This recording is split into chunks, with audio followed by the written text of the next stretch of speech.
Mano klausimas būtų toks. Štai jūs kandidatuojate į Europos parlamentą. Kaip man Lietuva, maža valstybė, maža galia, ką ji galėtų ateityje pagerinti, prisidėti, ištaisyti, kad tų baimių, nerimų, problemų būtų mažiau. Ar aš suprantu, tai jau daugiau yra politinis klausimas, ar tai būtų demokratais, ar konservatyvus, liberalius nuostatus, tai jie mūsų svečiai atstovauja tris pagrindinės Europos ideologijas, nes kitos grupės su visą pagrindą jau yra marginališkesnės, tai yra trys pagrindinės frakcijos ir ideologijos. Tai aš netgi iš esmės ir tikiuosi skirtingų atsakymų. Taigi, pradėsim gal pradėsim nuo daktarės konstitucijos. Ką Lietuva ar viena, ar su kažkuo galėtų pasiūlyti, kaip tas problemas, mes daugiau akcentavom pliusus nei kaip minusus, bet esamas problemas galima būtų spręsti. Kokius receptus jūs atsineštumėte kaip atstovė iš Lietuvos, kaip liaudies frakcijos, kur yra konservatoriai demokratai atstovė į ateities, tarkime, geresnę, efektyvesnę, labiau priimtiną Europą savo piliečiams?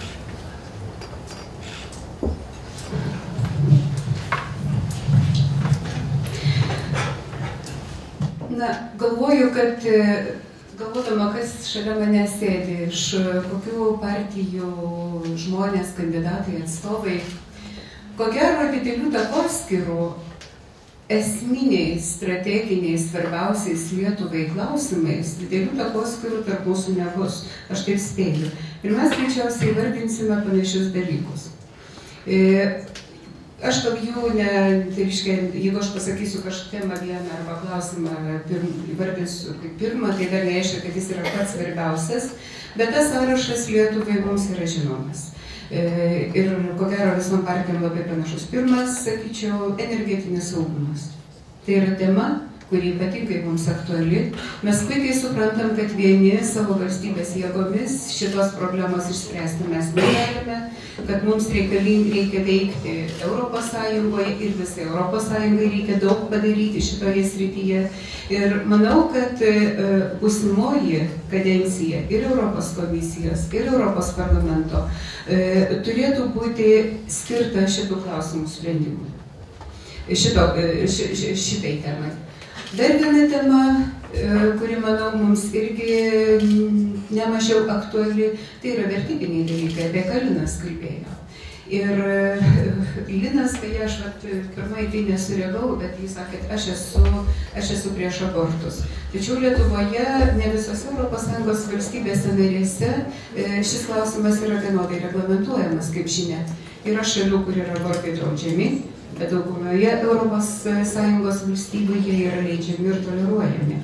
Ir kai aš girdžiu daugybę klausimų, kurie yra siūlomi referendumui, surenkime Lietuvoje referendumą kokiu nors klausimu, aš manau, kad šiuo klausimu iš tikrųjų būtų verta paklausti žmonių nuomonės Lietuvoje. Aš drįsčiau šiandien prognozuoti, koks būtų tokio referendumo rezultatas. Bet kai aš matau to Seimą esantį tokio pato situacijai, nesiryžtantį net imti šito klausimu, tai aš manau, šitokiais klausimais yra verta paklausti tautos nuomonės, piliečių nuomonės, ką jie apie tai galvoja ir kaip jie nuspręs, taip ir turėtų būti. Tai vertybiniai dalykai ES yra aktualūs, Europos parlamente taip pat mano politiniai grupiai, kuriai mes abidvi su Radvilė, kurioje darbuojamės, šie dalykai yra svarbus, krikščionių demokratų grupė.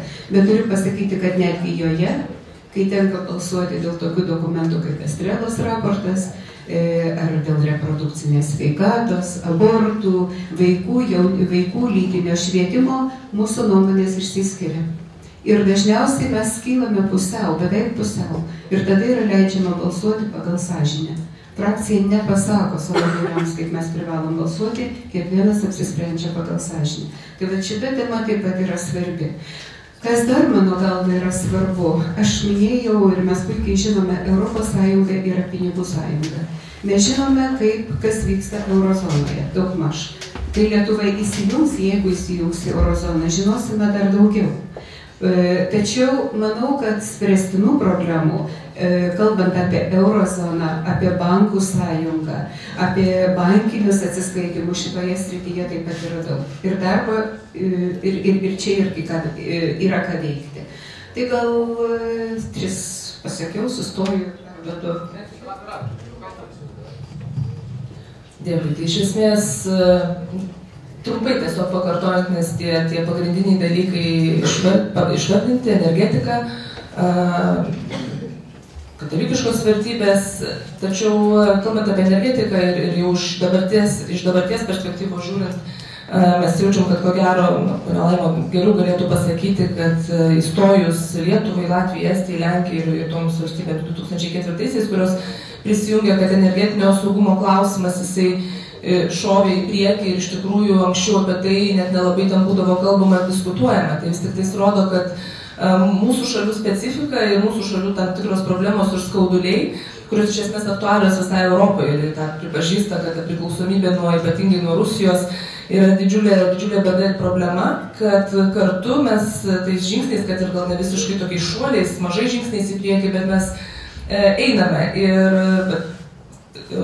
debatuose dėl Ukrainos ir Rusijos kaip tik buvo iškeltas ne vieno parlamentaro tas klausimas, kad kaip atsitiko, kad Nabuko projektas iš esmės yra numarintas, ar ne, kaip atsitikė, kad mes nesugebėjom per tiek metų padaryti didesnio proveržio, kalbant, kaip Europos Sąjunga, kaip kalbėtų vienu balsu dėl didesnės energetinės nepriklausomybės, bet visa tai vyksta.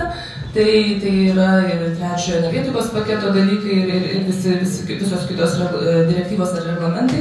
Tačiau tai yra tęstinis darbas ir reikalaujantis ir pastangų ir darbo. Ir čia labai svarbus parlamentarų būtent iš mano minėtų valstybių žodis.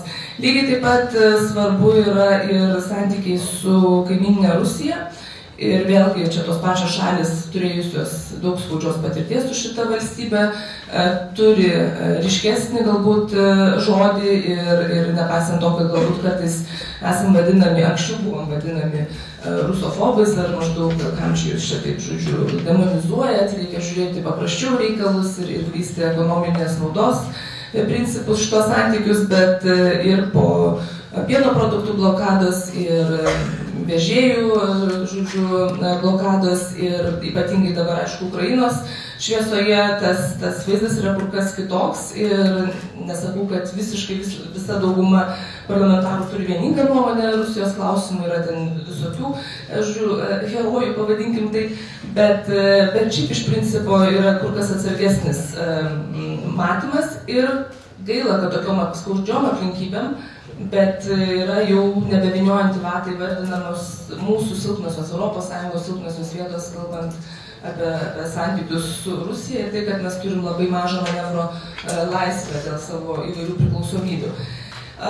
Toliau aš gal įvardinčiau, aišku, tie visi dalykai, kas yra susijęs su žemės ūkiu, kas yra svarbu, ar ne, finansinės programavimas ir pinigai iš Europos Sąjungos. Aš manyčiau, kad žiūrint dar toliau į priekį, didesnė parama iš Europos Sąjungos turėtų būti skiriama moksliniams tyrimams ir inovacijoms, ypatingai kalbant apie Lietuvą, kur yra maža savo teritorija iš žmonių skaičiumi, bet tikiuosi labai didi tų žmonių protų ir man manyčiau, kad reikia investuoti į žmonių protus ir gebėjimus ir kurti išmanestas technologijas ir eiti būtent prie šitų ekonominio augimo, kalbant apie technologijas, mokslo tyrimus ir panašius dalykus. Tai aš įsivaizduočiau, kad tokioms valstybėms kaip Lietuva, neypatingai didelėms, bet turinčioms stiprų žmogišką potencialą, čia būtų svarbu kalbėti apie tokius dalykus. Tai yra investicijos į mokslo tyrimus ir inovacijos. Nu tai ką, viskas? Aš čia begaliu pridėti. Kitais žodžiais sako. Tai pradėsim dabar. Kas šiandien yra pati didžiausia problema pas mus Europos Sąjungoje ir čia Lietuvoje? Tai manau, kad bedarbystė. Tai yra socialiniai dalykai. Mes galime daug kalbėti apie labai didelius politinius projektus, Bet pirmiausia, turime spręsti didžiulį skirtumą tarp atskirų 28 valstybė narių pragyvenimo lygį. Kol mes to skirtumo kuo greičiau nesuvienodinsim, suvienodinti galbūt per tą trumpą 7 metų ar 10 metų laikotarpį ir nepavyks, bet tuos žingsnius reikia daryti greičiau. Ir todėl pritariu, kad energetinė nepriklausomybė tai yra vienas tikslas, kad mums nebūtų taikoma energetiniai resursai arba veikiami politiniais tikslais. Taip, kaip mes dabar turėjome dujas, taip, kaip mes dabar turime elektros energiją, 80% importuojam ir nesuprantam, kodėl viena iš brangiausių. Tai yra vienas dalykas. Antras dalykas yra, kaip minėjau, visos ES ateities infrastruktūros susiderinimas. Tai nėra vien tik tais energetiniai klausimai. Tai yra ir transporto srautų klausimai ir daug kitų dalykų. Ir mes turime pradėti prognozuoti visoje 28 ES valstybėse pagrindinius strateginius objektus.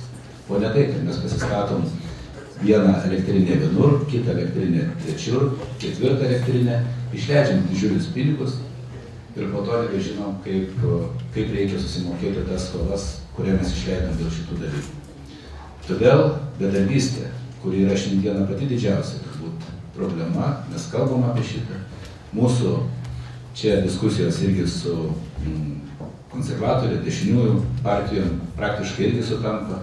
Ir ypatingai pietų valstybėse, kurios gyveno eilę dešimtmečių labai gerą gyvenimą ir tiesiog neskaičiavo, iš kur paimti pinigus, svarbiausiai, kad pasidaryti. Jie šiandieną turi, Ispanijoje yra daugiau negu 50% jaunų žmonių, kurie iki 25 metų neturi darbo. Yra daug programų ir jau dabar sekančių perspektyvų patvirtinta dėl jaunų žmonių įdarbinimų ir panašiai. Todėl mes visi kartu su jumis, mėly studentai, turim kiek yra įmanoma greičiau pasinaudoti šitom programom. Tai yra papildomi finansiniai resursai, kad kuo daugiau užtikrintumėm savo ir kitose valstybėse pajamų žmonėms.